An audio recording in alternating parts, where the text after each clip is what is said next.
Christmas new year కి కేకులు కొనుక్కునేటోళ్ళు ఎవరైతున్నారో అవి ఎక్కడ తయారైతున్నాయి ఎట్లా తయారైతున్నాయి అని తెలుసుకొని కొనుక్కుంటే బాగుంటది కావచ్చు. ఎందుకంటే చూడండి,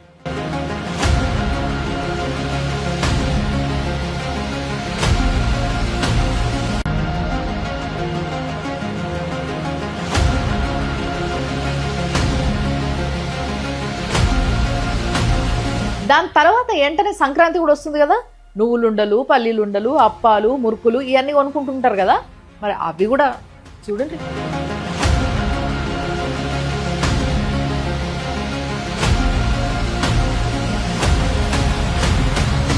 మేము ఇట్లాంటివన్నీ కొనుక్కోం, మేమంతా బ్రాండెడ్ సీల్డ్ ఫుల్ మంచిది కొనుక్కుంటాం అని అనుకుంటురా.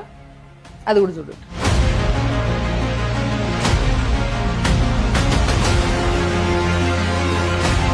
చూసారుగా, ఎక్స్పైరీ డేట్ మార్చేసి ఫ్యాక్టరీయే పెట్టేసిండ్రు.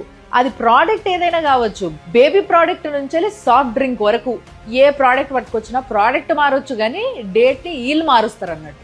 మొత్తం మన దగ్గరంతా ఇట్లనే అయ్యింది, మొత్తం ఇంపోర్టెడ్ ప్రోడక్ట్స్ తెప్పించుకుందాం మనము అని అనుకుంటున్నారేమో, వాటికి కూడా డేట్లు మార్చేస్తున్నారు.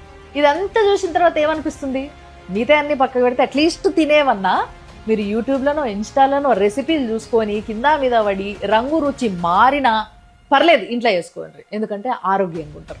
ఏం లేదు నాకు అంత టైమే లేదు అసలు నేను చేసుకోలేను అని అనుకుంటుర్రా, అయితే హాస్పిటల్ బెడ్ మీద మస్తు టైం దొరుకుతుంది, కానీ అక్కడ కూడా తినలేరు ఇవన్నీ.